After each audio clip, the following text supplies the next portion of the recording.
দিন কায়েম করতে হবে এটা নিয়ে কেউ দ্বিমত করে না। কেউ কি করেছে কথা বলেন? কেউ করে না। বাংলাদেশে দেখেন হেফাজত ইসলাম, তারা ইসলামকে হেফাজত করবে, নাম যাই দিক, তারা আন্দোলন করছে কি করছে না? চরমনাই পীর সাহেব ওরা ইসলামী আন্দোলন বাংলাদেশ করছে, আছে না নাই কথা বলেন?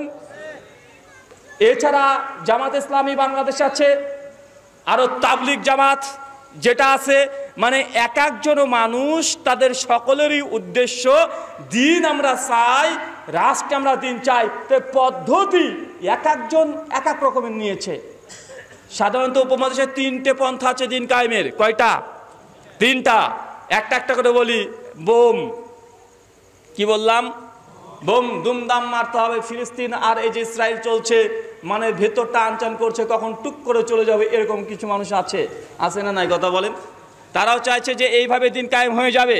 তাদের কাছে কোরআনের অনেক আয়াত, তাদের কাছে হাদিসের ভরি ভরি ডজন ডজন হাদিস তাদের কাছে আছে, আছে না নাই?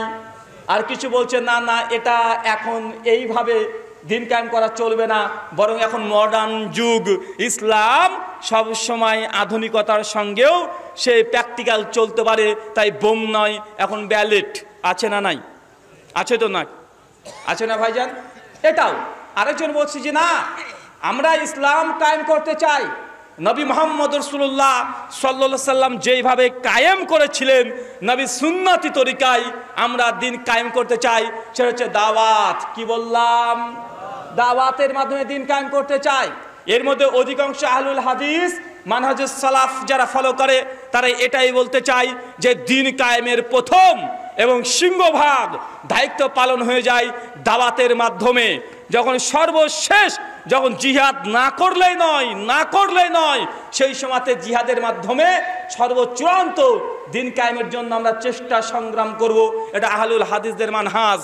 কেন? সহিহ বুখারী মুসলিমের হাদিস, আল্লাহ নবী একাধিক জায়গাতে বলেছে, তোমরা কখনোই শত্রুর সামনে, মানে শত্রু তোমার সামনে আসুক, এটা আশঙ্কা করো না, কখনোই তোমরা শত্রুর সঙ্গে মোকাবেলা করবে এর জন্য প্রার্থনা দোয়া করো না, আশঙ্কা করো না। তবে জেনে রাখো যে শত্রুর সামনে চলে আসে, তরবারির নিচেই জান্নাত। হাদিসে গেলে দুটো অংশ। হাদিসের কয়টা অংশ? হাদিসের দুইটা অংশ। আল্লাহ নবী প্রথমে বলছেন যে তোমরা কখনোই শত্রুর সম্মুখে হবে এটা আশা করো না, এটা থেকে বিরত থাকো। আল্লাহর কাছে দোয়া করবে, আল্লাহ যেন এসব রক্তপাত না হয়, রক্তের মাধ্যমে যেন আমরা আরেকজন মুসলিম ব্যক্তি আরেকজন মুসলিমকে হত্যা না করি, একজন মুসলমান আরেকজন হিন্দুকে যেন হত্যা না করে, একজন মুসলমান কারোর সঙ্গে শত্রুতা করার কারণে যুদ্ধ জিহাদের ময়দানে ঝাঁপিয়ে পড়বে, এরকম যেন যুদ্ধ থেকে আল্লাহর কাছ থেকে আগে আমাদেরকে চাইতে হবে যে আল্লাহ এরকম সিচুয়েশন যেন না ঘটে। এরপরে নবী বলছে যদি ঘটে যায়, তুমি চাইবে না, যদি ঘটে যায় তবে জেনে রাখো তরবারির নিচে জান্নাত। মাশহুর হাদিস, কিন্তু আমরা হাদিসের অর্ধেক অংশ পড়ি, তাই না ভাইজান?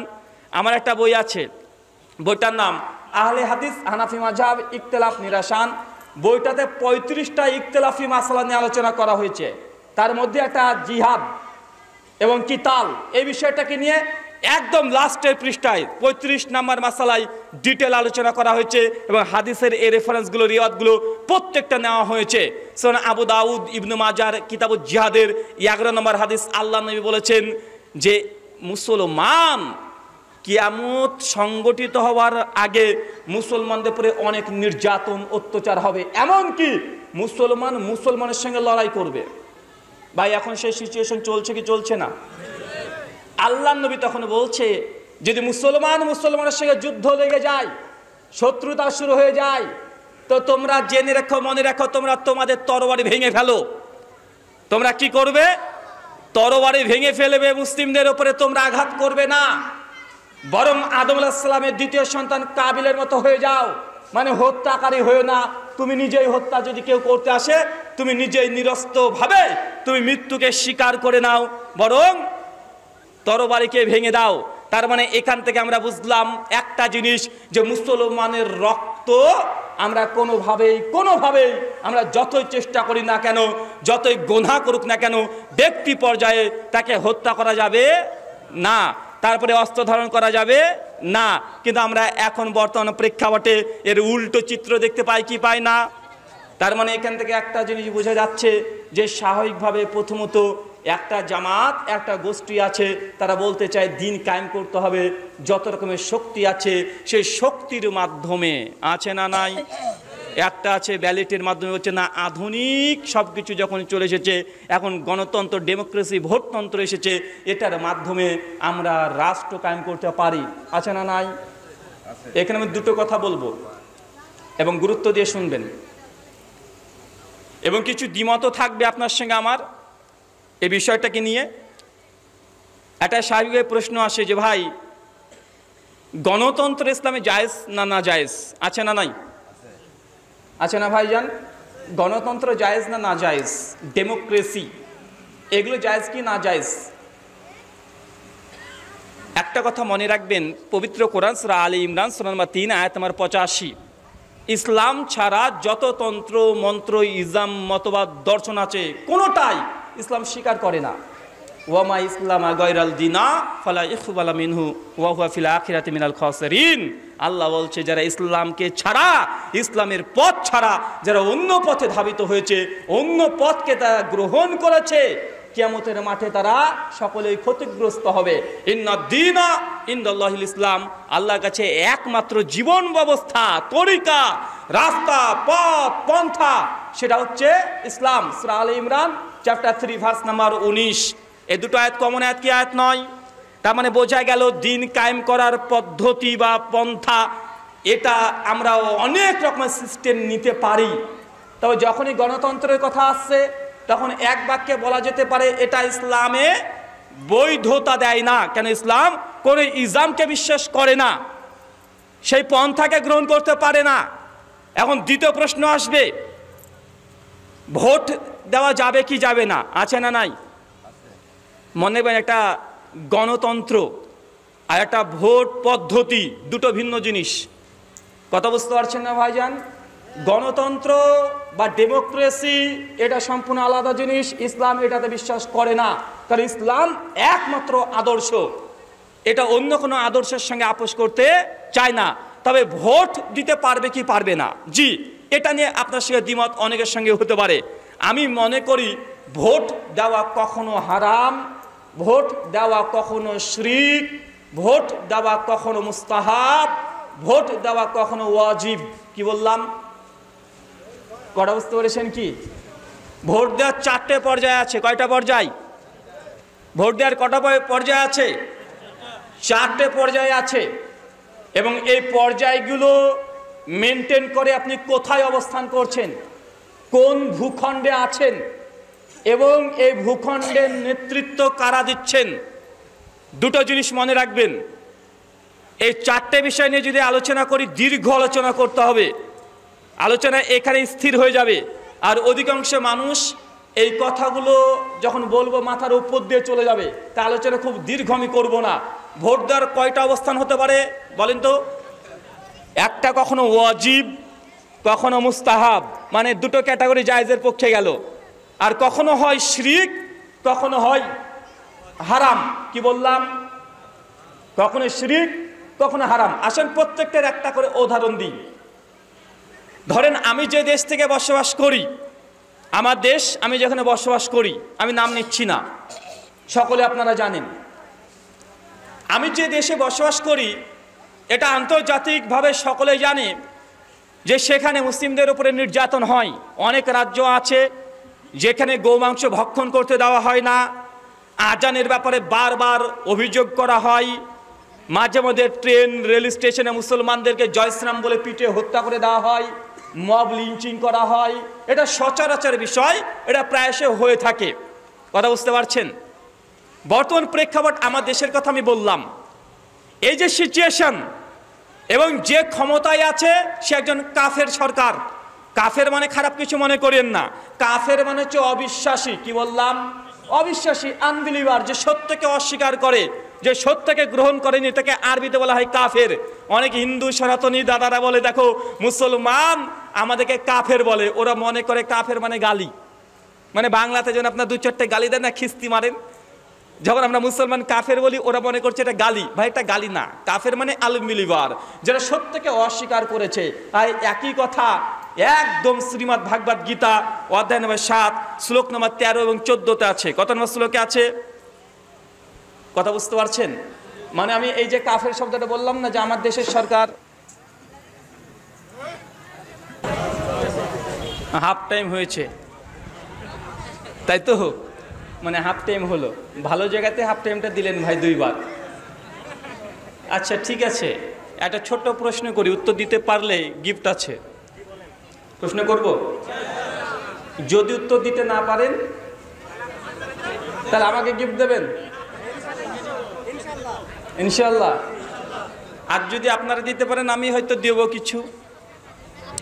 আচ্ছা বলেন তো যুবক ভাইদেরকে, হ্যাঁ, কারা কারা বিয়ে করেননি তারা হাত তোলেন। আরে সর্বনাশ। আচ্ছা কারা কারা দ্বিতীয় বিয়ে করতে যাচ্ছেন তারা হাত তোলেন। একজনও নাই। কে ভাই 2 হাত তোলেন, যা 2 আবার বিয়ে করতে চান 2 হাত তোলেন। মাশাআল্লাহ, কতগুলো আছে গো, ক্যামেরাম্যান ধরো এদিকে। আচ্ছা প্রশ্ন, দুটো জিনিস হাদিসের ভাষাতে মানুষকে সবচেয়ে বেশি জাহান্নামে নিয়ে যায়, সে দুটো জিনিসের নাম কি? এই লোক 1 মিনিট, এই ভাই আগে তুলেছেন। হ্যাঁ, জিহ্বা এবং লজ্জাস্থান। আল্লাহ নবী মুহাম্মদ সাল্লাল্লাহু আলাইহি ওয়াসাল্লাম বলছেন, আলহামদুলিল্লাহ একদম 100% সঠিক কথা, জামে তিরমিজির হাদিস। আল্লাহ নবী বলছেন যে দুটো গোপন জিনিস মানুষকে সবচেয়ে জাহান্নামে নিয়ে যাবে। এক লজ্জাস্থান, কোথায় থাকে? বাইরে না ভেতরে? জি, এবারটা লুকিয়ে থাকে, সচরাচর দেখা যায় না। আর একটা গোপন জিনিস, সেটাও জিহ্বা, ওটা কোথায় থাকে? ঢাকা থাকে না ভাইজান? আল্লাহ নবী বলছেন এই দুটো গোপন জিনিস মানুষকে সবচাইতে জাহান্নামে দ্রুত নিয়ে যেতে পারে, এক লজ্জাস্থানের মাধ্যমে আর 2 মুখের মাধ্যমে। এটা বাস্তব উদাহরণ দিতে হবে, বাস্তব উদাহরণ দেওয়ার দরকার আছে। ভাই উঠে চলে আসেন, কিছু নাই,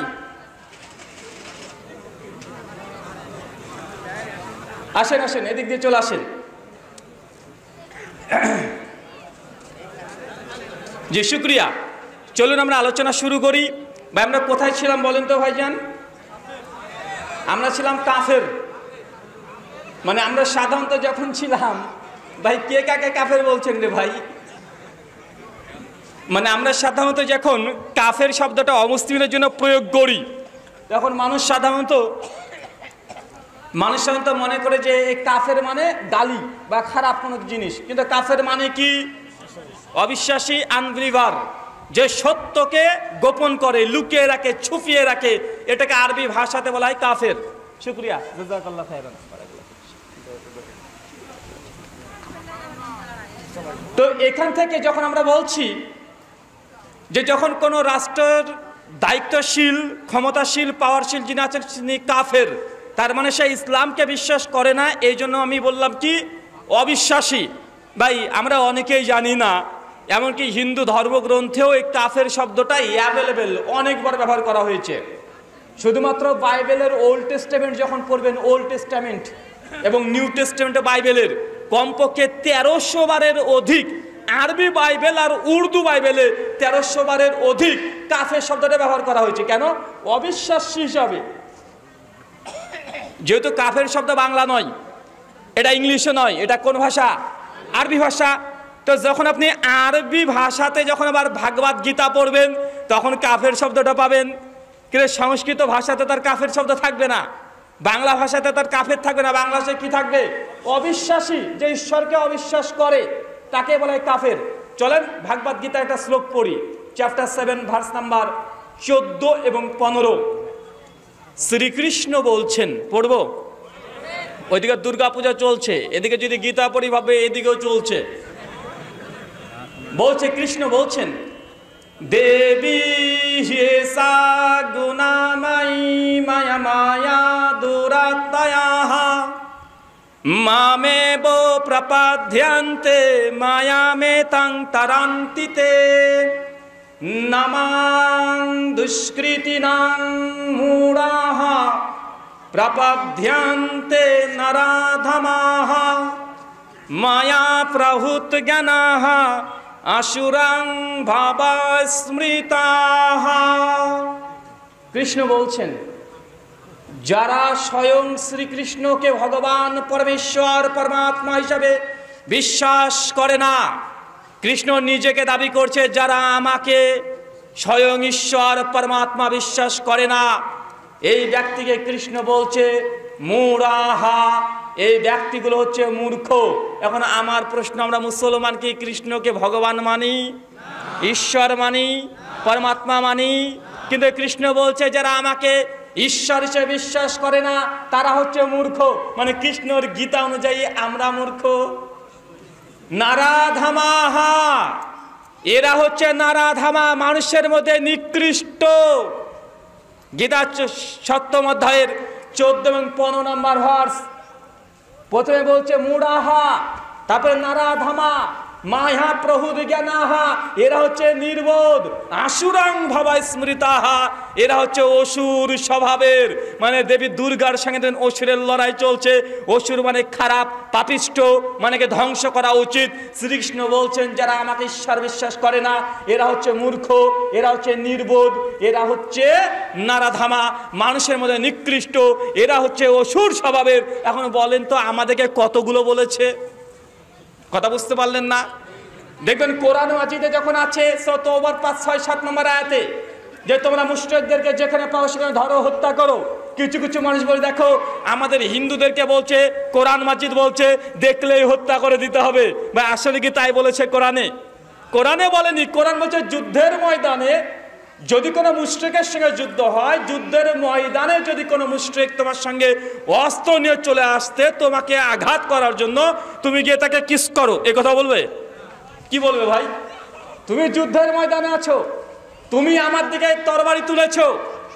তো ইসলাম বলছে কোরআনে সূরা তওবার 5, 6 নম্বর আয়াত, যখন তোমরা যুদ্ধের ময়দানে থাকে কোনো মুশরিক যদি, কোনো শত্রু যদি তোমাকে আঘাত করে তুমিও তাকে আঘাত করো, রাস্তাকে ঘিরে ধরো, পথে পথে ধরো। এটা কোন ক্ষেত্রে? কথা বলেন, কোন ক্ষেত্রে? এটা যুদ্ধের ক্ষেত্রে। একই কথা অনেক জায়গাতে হিন্দু ধর্মগ্রন্থ আছে, অনেক জায়গাতে কোরআনে যত জায়গাতে আছে এর চাইতে হিন্দু ধর্মগ্রন্থে পৃষ্ঠায় পৃষ্ঠায় পাওয়া যাবে। ভাই অত দরকার নেই। দেবী দুর্গার দেখবেন 10খান হাত, 10টা হাতে গোলাপ ফুল থাকে না, 10টা হাতে অস্ত্র থাকে। কালী পুজোর চেহারাটা দেখবেন, আমি কোনো ধর্মকে অপমান করছি না, তার 4টে হাত দেখবেন মরার মাথা নিয়ে ঘুরে বেড়াচ্ছে, আছে না নাই? কথা বলেন, হাতে খাড়া আছে। মানে এইসব প্রতিমাগুলোকে দেখে বোঝা যাচ্ছে এরা নিঃসন্দেহে এরা কি করছে? ওরা বলছে দুষ্কৃতিকে ধ্বংস করছে, খারাপ জিনিসকে ধ্বংস করে দিচ্ছে, শত্রুকে ধ্বংস করছে, বিনাশ করছে। তো ভাই এইসব দুর্গা দেবী বা কালী দেবী আমার কোনো আপত্তি নেই, আমার হিন্দু দাদারা সনাতনীরা করছে, করতে পারে। কিন্তু অভিযোগ তখনই আসে যখন তাদের বাস্তব এগুলো আছে। হচ্ছে মুসলমানকে বলে জঙ্গি, মুসলমান সন্ত্রাসী, আছে না নাই? কথা বলেন। মহাভারত, গোটা মহাভারতটা রচনা করা হয়েছে যুদ্ধের ময়দান নিয়ে। ভাগবত গীতা 18খানা অধ্যায় আছে, 700খানা শ্লোক আছে, গোটাটাই যুদ্ধের ময়দানেরই কথা। কথা বুঝতে পারছেন না ভাইজান? অথচ আমাদেরকে আবার অভিযোগ করা হয়। আর গীতাতে শ্রীকৃষ্ণ পরিষ্কারভাবে বলছে যারা কৃষ্ণকে বিশ্বাস করে না তারা হচ্ছে নির্বোধ, তারা হচ্ছে মূর্খ, তারা অসুর। এখন কি আমরা গীতার এই শ্লোক নিয়ে হিন্দু দাদাকে অভিযোগ করব যে তোমাদের গীতা কেন বলছে আমরা মুসলমানরা অসুর? বলবো কি? কথা বলেন। আমরা তো কোনো অভিযোগ করি না, কিন্তু হিন্দু বা অন্য ধর্মের অনুসারে তারা কিন্তু এটাকে মেনে নিতে পারে না। যখন আমরা তাদেরকে কি বলি, আমরা যখন কাফের বলি। আসেন আবারও ওই অংশে চলে যাই। ভোট দেওয়ার 4টে পর্যায়, কখনো ফরজ তথা ওয়াজিব, কখনো শিরক, কখনো বৈধ, কখনো হারাম। কোন পর্যায়ে? কোনো এক রাষ্ট্রের সরকার সে যদি কাফের হয় এবং পাশাপাশি মুসলমানদের ফরজ পালন দিতে বাধা দেয়, ফরজ পালন করতে বাধা দেয়, হয়তো নামাজ পড়তে দেয় না, বা নামাজ পড়তে দেয় মসজিদে আজান দিতে দেয় না, অথবা হজ করতে যাওয়ার জন্য বাধাপ্রাপ্ত হতে হয়, অথবা ইসলামী বিভিন্ন যে ফরজ পালন আছে এইগুলোকে বাধা দেয়, এরকম কোন রাষ্ট্রের শাসক যদি থাকে তাহলে এর বিরুদ্ধে দেখা যাচ্ছে আর একটা পার্টি আছে, আর একটা দল আছে, যে দলটাও কাফের, মানে অবিশ্বাসী। কিন্তু আমি আপনি সকলেই জানি যে দল ক্ষমতায় আছে থাকছে, এর কারণে মুসলিম জাতির উপরে অত্যাচার হচ্ছে, মুসলিম জাতির উপরে অত্যাচার হচ্ছে, ধর্ম পালন করতে পারছে না।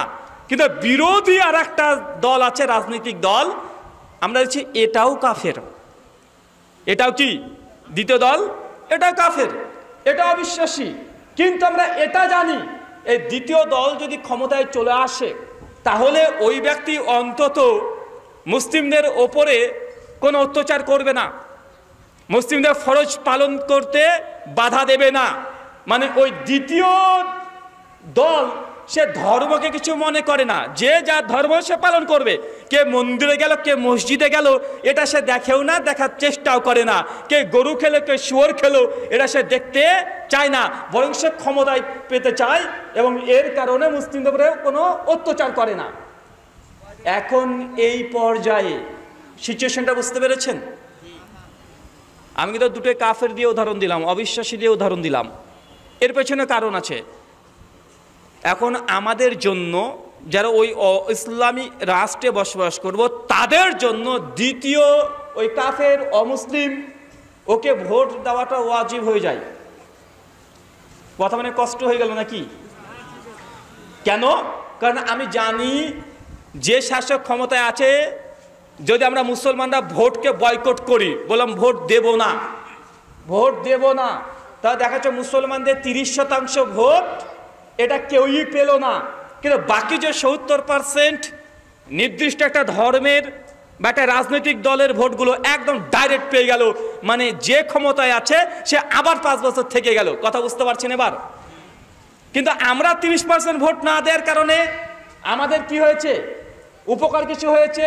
হয় নাই, বরং কি হয়েছে? ক্ষতি হয়েছে। এবং 5 বছর এই সরকার যদি ক্ষমতায় আবার থেকে যায়, তাহলে হতে পারে আবারও নতুন করে মুসলমানদের উপরে অরাজকতা চালাতে পারে, মুসলমানদের উপরে অত্যাচার করতে পারে, মুসলমানদের মা বোনদের উপরে শ্লীলতাহানি হতে পারে, রাস্তাতে বের হতে নাও পারে, রাস্তায় রাস্তায় তাকে মব লিঞ্চিং করে হত্যা করে দিতে পারে। এখন আমি জানছি যে আমরা মুসলমানরা ঐক্য হয়ে, জোট হয়ে আমরা 30% ভোট একটা রাজনৈতিক দলকে আমরা দিয়ে দেব, যে ক্ষমতায় আসলে অন্তত মুসলিম জাতির উপরে অত্যাচার করবে না, ফরজ পালন করতে বাধা দেবে না। এই বি নাম্বার 2 নাম্বার ব্যক্তিদেরকে ভোট দেওয়া মুসলিমদের জন্য সেই সময় ইসলামী রাষ্ট্রে তখন কি হয়ে যায়? ওয়াজিব হয়ে যায়। যদি না দিই তাহলে ক্ষমতায় থেকে যাবে, আবার অত্যাচার করবে। কথাই এখানে এই অংশটা বুঝতে পেরেছেন তো? ওয়াজিব কখন হয়? আচ্ছা, 2 নম্বর পর্যায়ে কখন শিরিক হয় এবার বুঝি। শিরিক কখন হয়? যে রাষ্ট্র ইসলামী রাষ্ট্র, আচ্ছা হারামটা আগে বোঝাই।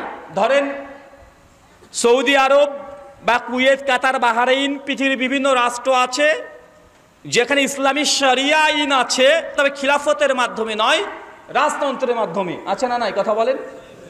খিলাফতের মাধ্যমে নয়, রাজতন্ত্রের মাধ্যমে আছে।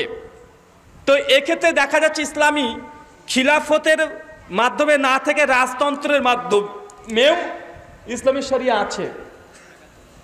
ইসলামী হুদুদ কিসের উপরে আছে? ইসলামী পন্থায় আছে, পদ্ধতি ভিন্ন। এখন সৌদি আরবের কোনো জনগোষ্ঠী যদি তারা আন্দোলন করে, একটা গোষ্ঠী বের হয়ে বলছে যে সৌদি আরবে আমরা ইসলামী রাষ্ট্র চাই না, আমরা চাই পশ্চিমা বিশ্বের সংবিধান, মডার্ন ল। কথা বুঝতে পারছেন?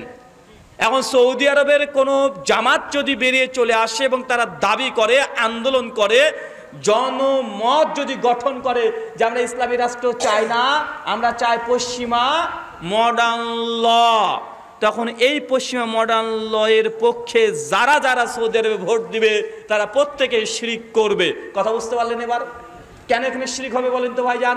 কারণ আল্লাহর বিধান বাদ দিয়ে মানব রচিত মডার্ন ল, এখানে আল্লাহর বিধান সরিয়ে দিয়ে এখানে আল্লাহর বিধান পরিবর্তে মানব রচিত ল নিয়ে আসছে। এই জন্য এটা হবে কি? এটা হবে শিরিক। কি বললাম? এটা পরিষ্কার শিরিক।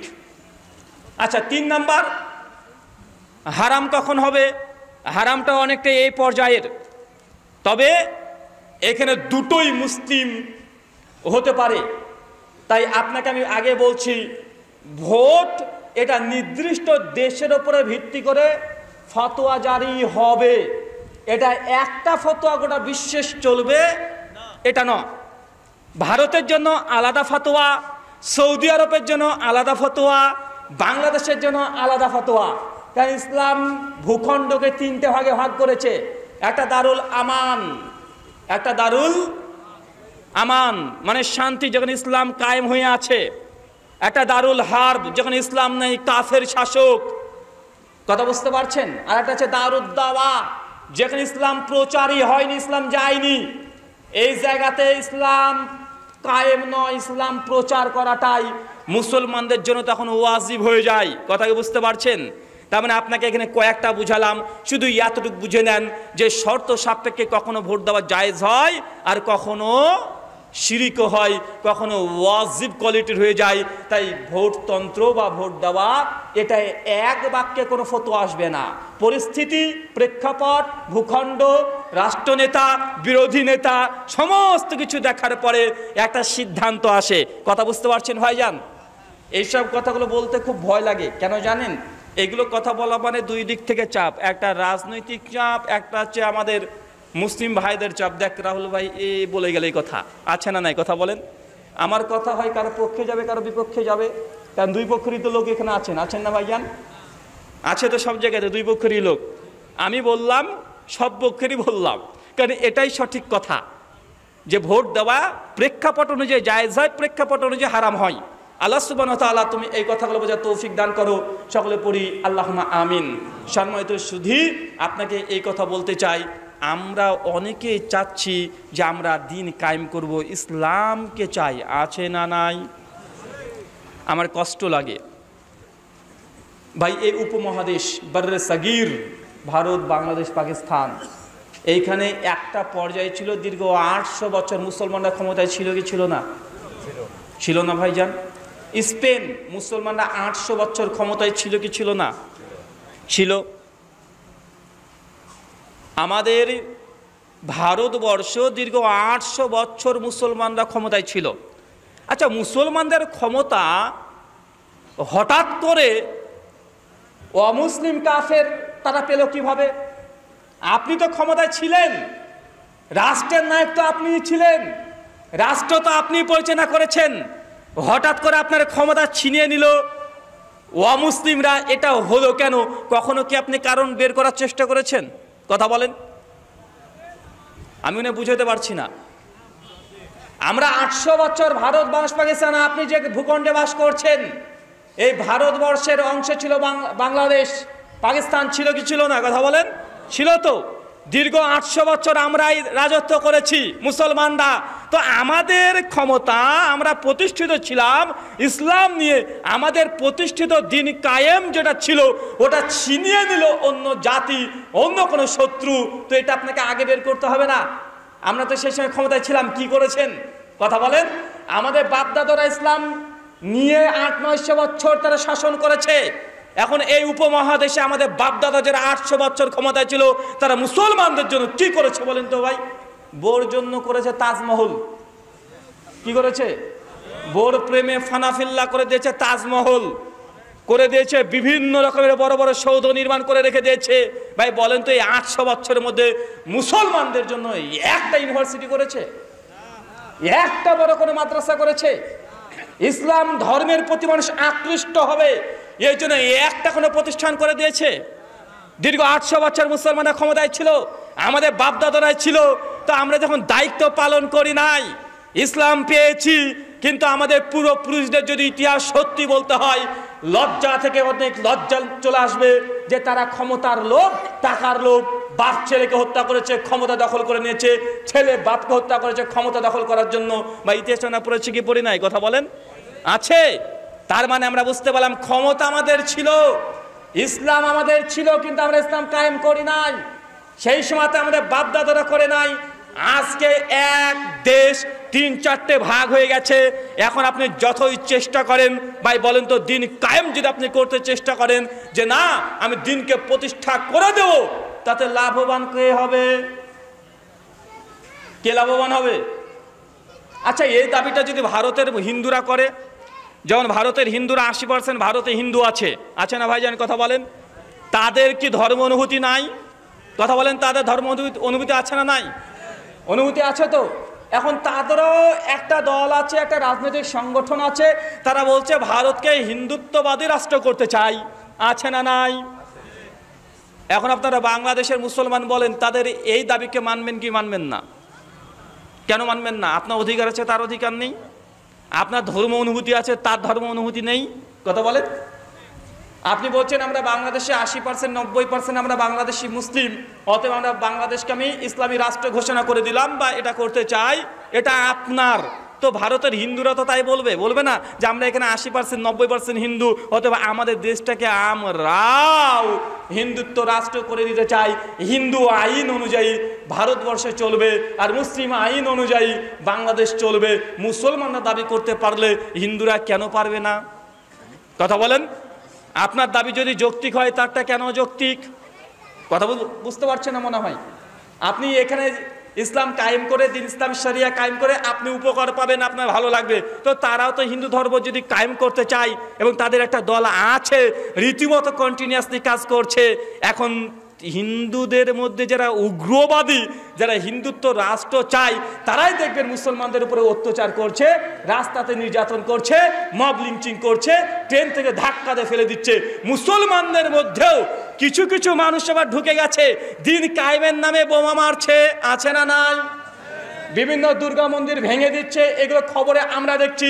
সত্য মিথ্যা কতটা আমার জানা নাই, এই ঘটনা ঘটছে কি ঘটছে না। মনে এবং উগ্রতা কোনো জায়গাতেই এটা সঠিক নয়।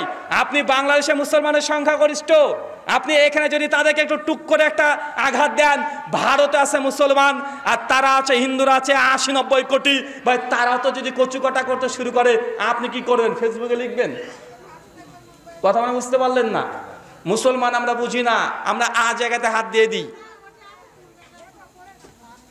অনেক মানুষ আছে আমেরিকাতে বসে মোবাইলের মাধ্যমে দিন কায়েম করছে, মানে বাংলাদেশ ত্যাগ করে চলে গেছে কাফের রাষ্ট্রে, ওখানে গিয়ে বলছে যে অমুসলিমদের কাছ থেকে জিজিয়া নিতে হবে, কিন্তু ও আছে অমুসলিম কাফের রাষ্ট্রে, ও আমেরিকাতে বসে বসে জিজিয়া নিচ্ছে ভারত থেকে, আছে না নাই? কথা বলেন ভাই। আমি বলছি এগুলো বাস্তবতা মেনে নিতে হবে। আগে বাস্তবতাকে দেখেন যে আপনি যেটা চাচ্ছেন, এই চাওয়ার মাধ্যমে বৃহত্তর মুসলিমদের কোনো ক্ষতি হচ্ছে কি হচ্ছে না? আপনারা এখানে যতটা করবেন, চাপ কিন্তু ওখানে আমাদের উপরে পড়বে, আছে না নাই? এটা আমরা অনেকে বুঝি না। আপনি যদি এখানে বেশি বাড়াবাড়ি করেন, ওইখানে কিন্তু তারা আছে, তারা কিন্তু আর আপনার ভাইয়ের উপরে বাড়াবাড়ি করবে। তাই এখান থেকে আমরা বলছি দিন কায়েমের একটাই পথ, সেটা হচ্ছে উলামায়ে সালাফ যে দিন কায়েম করেছে, দিন প্রচারের মাধ্যমে, দাওয়াতের মাধ্যমে, দাওয়াত দিয়ে দিয়ে সর্বশেষ যখন আমরা দেখব যে না আসলে মুসলমানরা একদম সংখ্যাগরিষ্ঠ, মুসলমানরা গোটা একদম মুসলমানরা ইমানের জজবায় পরিপূর্ণ হয়ে গেছে, সেই সময় পদক্ষেপ নেওয়া যেতে পারে, তার আগে নয়। আমি মানে বুঝাতে পারছি না, কারণ এই ইস্যুগুলো অনেকগুলো ভাইটাল। কিছুটা আছে রাজনৈতিক, কিছু আছে ধর্মীয় অনুভূতি, কারণ আমাদের প্রত্যেকের ধর্ম অনুভূতি আছে। দেখেন ভারতবর্ষে একটা মুস্কান, নাম শোনেন না ভাইজান? আজকে 2 বছর আগে কর্ণাটকে একটা মেয়ে, মুসলমান মেয়ে, সে বুরখা পরে যাচ্ছিল, কিছু হিন্দু দাদারা তারা জয় শ্রীরাম করে চিৎকার মারলো, আর মেয়েটা চিৎকার মারে বললেন আল্লাহু আকবার। গোটা বিশ্ব একদম কেঁপে উঠলো। উঠেছে ওঠে নাই? বাংলাদেশের মুসলমানরা ফেসবুকে লিখছে আল্লাহু আকবার, কেন মুসলমানকে বুরখা পড়তে দেবে না? বুরখা জিন্দাবাদ, আল্লাহু আকবার জিন্দাবাদ, আর মুস্কান জিন্দাবাদ। আমরা করেছি কি করি নাই? একদম আপনার রক্ত টকবক করে ফুটছিল যে কেন এখানে জয় শ্রীরাম বলে চিৎকার মারলো, বুরখা পরার অধিকার কেন নেই? অনেক রকমের কথা আছে না নাই? কথা বলেন। আবার যে এই ফেসবুকে আল্লাহু আকবার পোস্ট লিখেছে, ওর বউ নিজে বেপর্দায় রাস্তায় ঘুরে বেড়ায়, কিন্তু ফেসবুকে কিন্তু একদম পাক্কা ফেরেশতা নেমে এসেছে, বা আছে না ভাইজান?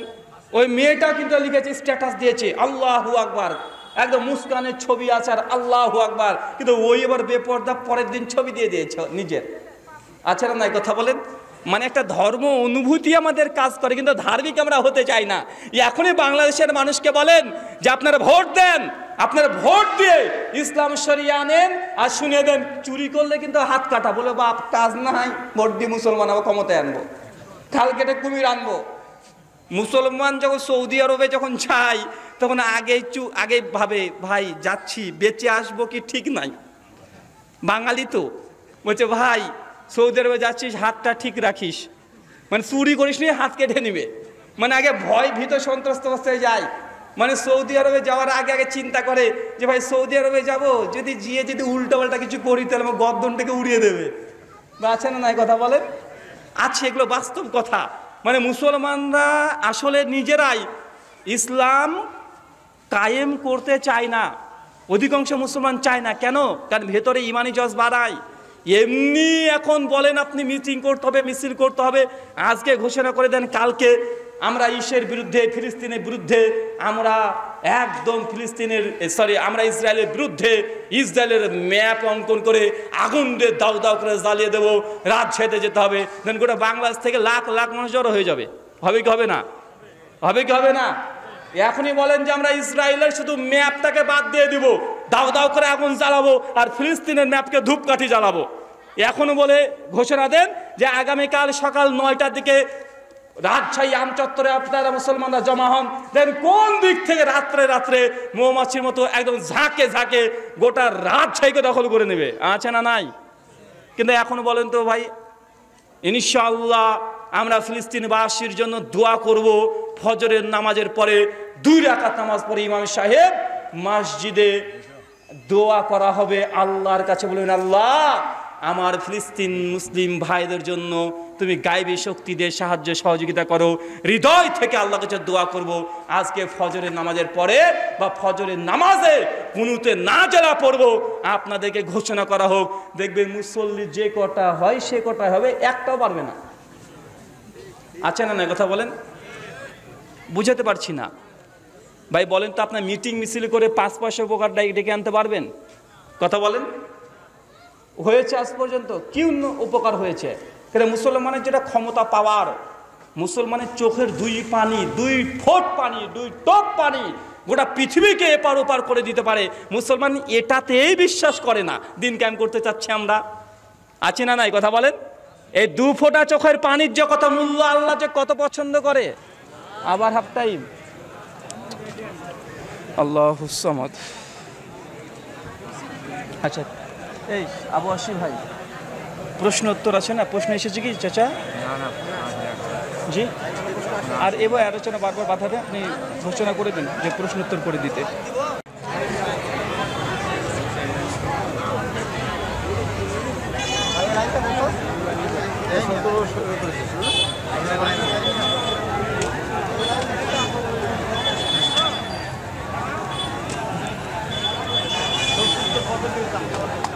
জি জি।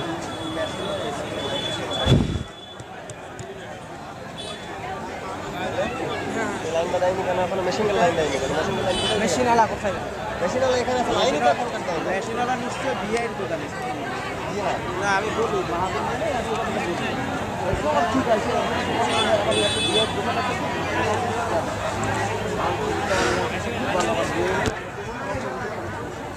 ওই জিনিস প্রত্যেকটা মাহফিল কমিটি লাগে। ওটা থেকে যেন কাইসাগুলো বলবে কি আমার বিয়ের দোকান আছে, ওই বিয়েরই সব এনারা বলছি।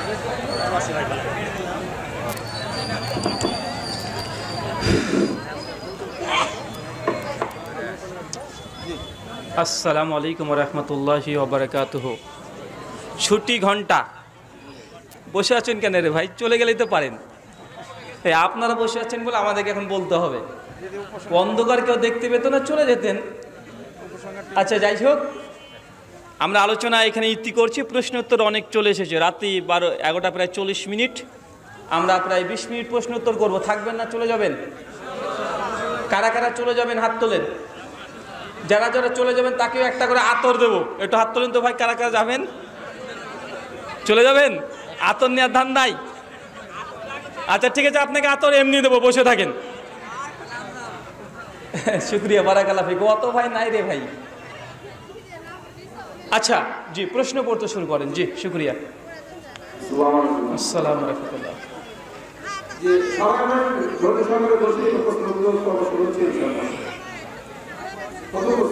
আপনি নাকি বলেছেন অনেক নবী ইহুদি ছিল, বিস্তারিত জানাবেন। ওয়ালাইকুম আসসালাম ওয়া রাহমাতুল্লাহ।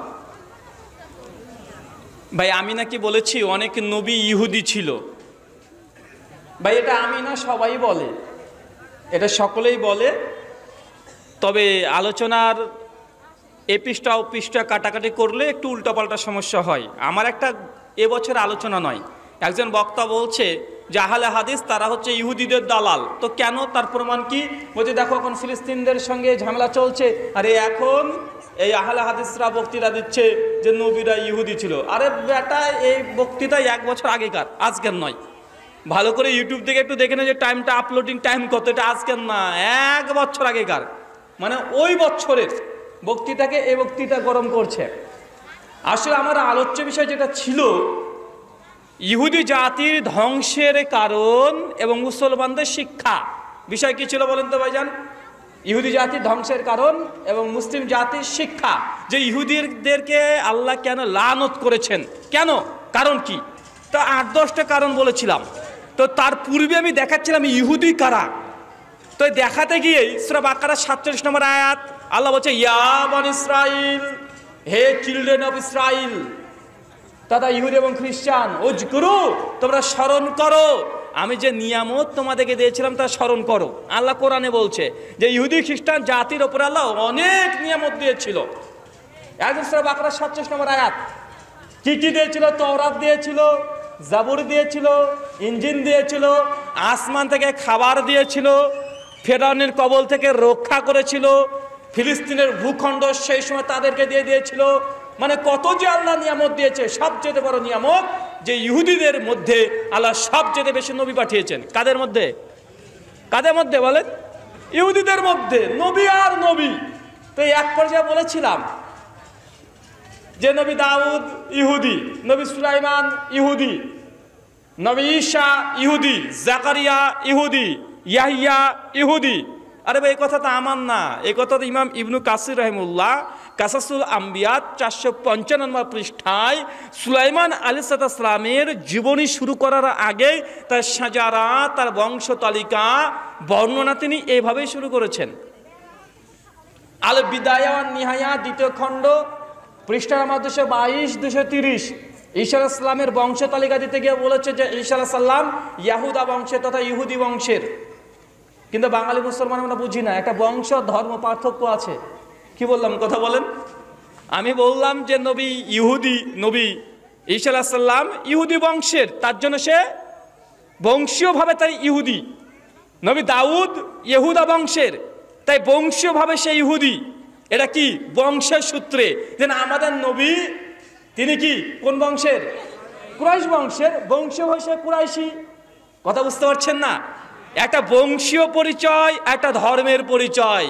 মূর্খ বাঙালি এটাই বুঝে না, ও ভেবেছে ইহুদি মানে ইহুদি ধর্মের। আরে বাবা, সেই সময় ধর্ম ইহুদি ছিল না। ঈসা আলাইহিস সালামের সময় ইহুদি ধর্ম ছিল না। নবী মূসার সময় ইহুদি ধর্ম ছিল না। প্রত্যেক নবী রাসূল তারা মুসলমান, প্রত্যেক নবী রাসূল তারা ইসলাম ধর্ম নিয়ে এসেছে, তারা কোনো ধর্ম নিয়ে আসেনি। মানে নবী ইব্রাহিমের সন্তান ইসহাক, ইসহাকের সন্তান ইয়াকুব, ইয়াকুবের 12 সন্তান, 12টা সন্তান, 12টা গোত্র, 12টা বংশ তৈরি হয়েছিল। এই 12 বংশের মধ্যে একটা বংশের নাম হচ্ছে ইহুদা বংশ, মানে ইহুদি। কথা বুঝতে পারছেন? একটা হচ্ছে লেভি বংশ, একটা ইউসুফ আলাইহিস সালাম চলে আসছে, একটা বেনিয়ামিন চলে আসছে। 12 সন্তান থেকে 12টা জাতি তৈরি হয়েছিল। তা আমি এই জাতি ভিত্তিক বলেছিলাম যে এইসব নবী রাসূল যাদের নাম নিলাম এরা হচ্ছে ইহুদি, ধর্ম হিসাবে নয়, গোত্র হিসাবে, বংশ হিসাবে। বাঙালি উল্টো বুঝলো। ডক্টর জাকির নায়েক একটা আলোচনাতে বলেছিলেন যারা সিন্ধু নদের অববাহিকায় বাস করে তারা হচ্ছে হিন্দু। এনসাইক্লোপিডিয়া ব্রিটানিকা 6 নম্বর খণ্ডে 699 নম্বর পৃষ্ঠা থেকে রেফারেন্স দিয়েছে। যে ডক্টর জাকির নায়েককে যখন একজন অমুসলিম হিন্দু প্রশ্ন করেছেন তখন তিনি বলছেন, অতএব আপনি ধরে নিতেন আমি ডক্টর জাকির নায়েক, আমি ভৌগোলিকভাবে আমি একজন হিন্দু। আজ যখন এই কথা বলল কিছু কিছু হুজুরদের বেঁধে গেল পাগড়ি পরা। ওই হচ্ছে দেখো ডক্টর জাকির নায়েক নিজে যে হিন্দু নিজেই স্বীকার করছে, ও যে মুশরিক নিজেই স্বীকার করছে। কারণ ডক্টর জাকির নায়েক বলছে আমি হিন্দু, কিন্তু ডক্টর জাকির নায়েক বলছে ভৌগোলিকভাবে হিন্দু, মানে যারা ভারতে বাস করে ভৌগোলিক ডেফিনেশন অনুযায়ী তারা হিন্দু, যারা আমেরিকায় বাস করে তারা আমেরিকান। কথা বুঝতে পারছেন না ভাইজান? যারা ইউরোপে বাস করে তারা ইউরোপী, পশ্চিমা বিশ্বে যারা বাস করছে তাদেরকে আমরা ডাকি কি ডাকি না? কথা বলেন। একটা ভৌগোলিক নাম অনুযায়ী ডাকা হয়, গোত্রের নাম ধরে ডাকা হয়। কোরআনে আছে মুহাজির ওয়ানসার, আছে না নাই? কথা বলেন। বিভিন্ন জাতি গোত্রের নাম নেওয়া হয়েছে কি হয় নাই? তো এইসব নবী রাসূলগুলো এসেছিল কে ইহুদা বংশে, কে বেনিয়ামিনের বংশে, কে লেভীয় বংশের, সবগুলোই চিলড্রেন অফ ইসরাইল, বনি ইসরাইল। আমি এটাকে দীর্ঘক্ষণ ধরে আলোচনা করেছি এবং দেখিয়েছি ইহুদিরা কত ভ্রষ্ট, কত বদমাশ, কত নির্লজ্জ, কত বেঈমান।